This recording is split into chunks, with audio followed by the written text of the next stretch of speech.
6। তাহলে লগ্ন লর্ড তুলা রাশির ক্ষেত্রে, তাহলে তুলা লগ্ন, এটা আমি পড়াচ্ছি তুলা লগ্ন।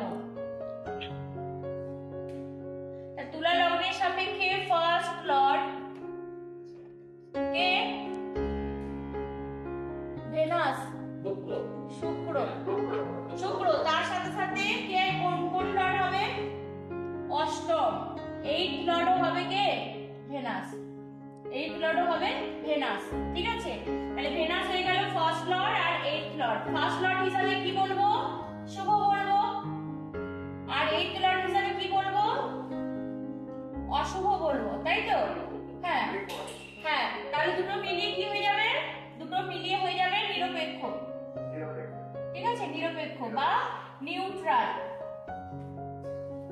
এরপরে দেখুন, শুক্রের পর আমি এখানে মঙ্গল পাচ্ছি দ্বিতীয়, ঠিক আছে? তাহলে মঙ্গল কি? সেকেন্ড লর্ড আর 7th লর্ড। তাহলে দুটোই মারক হলো। মারককে আমরা কি বলি? মারককে নিরপেক্ষই বলি, তাই তো? মারককে নিরপেক্ষই বলি তো, কারণ কেন্দ্র হিসাবে শুভ আর মারক হিসাবে অশুভ, দুটো মিলিয়ে আমরা নিরপেক্ষই বলি। আর সেকেন্ডকেও আমরা নিরপেক্ষই বলি। তাহলে আমরা মঙ্গলকে কি বলবো? এখানে মঙ্গলকে নিরপেক্ষ বলবো, ঠিক আছে? মঙ্গল হয়ে গেল নিরপেক্ষ। তারপরে আমরা পাচ্ছি বৃহস্পতি।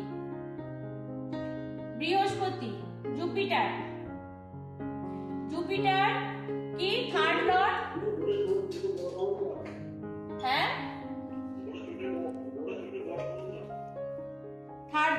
জুপিটার হলো থার্ড লর্ড। বোর্ডের ছবিটা একটু বড় করো। বোর্ডের ছবিটা ওখানে বোর্ডটা পিন আছে। জুপিটার হলো থার্ড লর্ড আর তার সাথে কি? 6th Lord. থার্ড লর্ড আর 6th লর্ড, দুটোই মিলিয়ে কি বলবো? থার্ড লর্ড হিসেবেও কি? অশুভ, আর 6th লর্ড হিসেবেও অশুভ। দুটো মিলিয়ে জুপিটার এই লগ্ন, কোন লগ্ন? তুলা লগ্ন। তুলা লগ্নের জন্য জুপিটার কি হয়ে যাবে? অতীব অশুভ, খুবই অশুভ হয়ে যাবে, ঠিক আছে? আচ্ছা, তারপরে হ্যাঁ, তারপর শনি। এখানে কি? 4th লর্ড আর 5th লর্ড। 4th লর্ড আর 5th লর্ড। 4th মানে কে? 4th মানে কেন্দ্রপতি, শুভ। আর 5th হলো ত্রিকোণপতি, আরো শুভ। হ্যাঁ, তাহলে এটা হয়ে গেল শনি হয়ে গেল এখানে কি? অতীব শুভ, খুবই শুভ, মানে রাজযোগ কারক। আমরা বলি রাজযোগ কারক। রাজযোগ কারক বলেছিলাম আগের দিন। রাজযোগ কি না, যখন একটাই গ্রহ কেন্দ্রপতি আর ত্রিকোণপতি, ত্রিকোণ আর কেন্দ্র দুটোরই যখন সে লর্ড, তখন সে রাজযোগ ক্রিয়েট করছে। এছাড়াও রাজযোগের আরো অনেক নিয়ম বলেছিলাম। শনির পরে কে?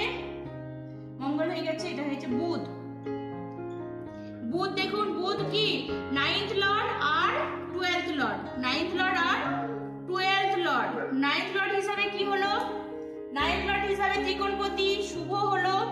আর 12th লর্ড হিসাবে অশুভ বা নিরপেক্ষ। আমরা 12টাকে নিরপেক্ষই বলেছিলাম। তাহলে দুটো মিলিয়ে কি হয়ে যাবে? শুভ হবে। হ্যাঁ, শুভ হবে, কিন্তু কম, তুলনামূলক শনির থেকে কম শুভ, ঠিক আছে? এরপরে চন্দ্র দশমপতি, 10th লর্ড কেন্দ্রপতি, আমরা শুভই বলবো। তারপরে রবি হলো 11th লর্ড। 11th লর্ড কি? অশুভ বলবো, ঠিক আছে? ধনের দিক দিয়ে শুভ। দেখো, তাহলে একবার মুখে বলে দিচ্ছি, একবার মিলিয়ে নেন। তাহলে তুলা লগ্নের ক্ষেত্রে ভেনাস হয়ে গেল ফার্স্ট লর্ড হিসাবে শুভ আর 8th লর্ড হিসাবে অশুভ। আমরা তার মানে ভেনাস যদিও লগ্নপতি, কিন্তু ভেনাস এক্ষেত্রে তুলা লগ্নের ক্ষেত্রে ভেনাস কিন্তু নিরপেক্ষ রেজাল্ট দেবে, ঠিক আছে? খুব শুভও না, অশুভও না, নিরপেক্ষতা রেজাল্ট পাবো।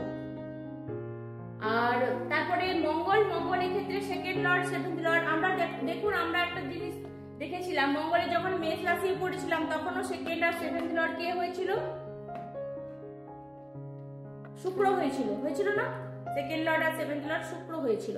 সেরকম আবার এক্ষেত্রেও দেখুন, তুলা লগ্নের ক্ষেত্রেও 2nd আর 7th লর্ড কিন্তু মঙ্গল হলো। হ্যাঁ, তো এই দুটোই, তাহলে মঙ্গল এখানে হয়ে গেল নিরপেক্ষ। আচ্ছা, তারপরে বৃহস্পতি 3rd লর্ড আর 6th লর্ড, মানে অপচয় ভাবের দুটোই অধিপতি, সেই জন্য বৃহস্পতি এখানে হয়ে গেল অশুভ। শনি ফোর্থ লর্ড আর ফিফথ লর্ড। ফোর্থ লর্ড হিসাবে কেন্দ্রপতি হিসাবে শুভ, ফিফথ লর্ড হলো ত্রিকোণপতি, ত্রিকোণপতি হিসাবে খুবই শুভ, দুটো মিলিয়ে অনেক শুভ, অতীব শুভ। সেই জন্য আমরা এটাকে রাজযোগ কারক, শনি এই ক্ষেত্রে রাজযোগ কারক, ঠিক আছে, রাজযোগের কারক। আচ্ছা, তারপর বুধ। বুধ দেখুন আমাদের শুক্রের বন্ধু ঘরে কে কে ছিল? বন্ধু শুক্রের মিত্র কে কে ছিল? বুধ ছিল আর শনি ছিল, তাই তো? আমরা যখন শত্রু মিত্র পড়েছিলাম তখন আমি শনির দলে কাকে রেখেছিলাম? বুধকে আর শুক্রকে রেখেছিলাম। তাহলে সেই হিসাবে বুধও কিন্তু মিত্র গ্রহ, মিত্র গ্রহ। তাহলে মিত্র গ্রহ হিসেবে এখানেও 9th লর্ড হয়েছে, 9th লর্ড হিসাবে শুভ, আর 12th লর্ড হিসাবে আমরা নিরপেক্ষ বলেছি। 12 কে খুব খারাপ বলিনি আমরা, ঠিক আছে, নিরপেক্ষ বলেছিলাম, সেই জন্য সেই হিসাবে বুধ হয়ে গেল মোটামুটি শুভ। আর যেহেতু মিত্র, সে একটু শুভ রেজাল্টও এমনিতেই দেবে। আর চন্দ্র 10th লর্ড, 10th লর্ড হিসাবে আমরা ওকে শুভই বলেছি। আর রবি, রবি এখানে 11th লর্ড বা বাধকপতিও হচ্ছে 11th লর্ড, মানে অপচয়ী ভাব হয়ে গেল রবির, সেই জন্য রবিকে আমরা এখানে অশুভই বললাম, ঠিক আছে। তাহলে তুলা লগ্নের সাপেক্ষে গ্রহগুলো সন্নিবেশ এরকমই হলো। আচ্ছা, উপচয়, বারবার আমার মুখ থেকে উপচয় আসছে। উপচয় অ্যাকচুয়ালি উপচয়টা কিন্তু আলাদা, উপচয় ভাব বলা হয়। আর এইগুলো যেগুলো অপচয় বলেছি এগুলো হচ্ছে ত্রিশড আয়া, এগুলো কিন্তু লর্ড, ঠিক আছে। অপচয় যখন বলেছি তখন অপচয় ভাব নয়, অপচয় পতি, মানে এদের লর্ড গুলো হলো গোলমালে, ঠিক আছে। কিন্তু এই যে ভাবগুলো, এই ভাবগুলো কিন্তু উপচয় ভাব।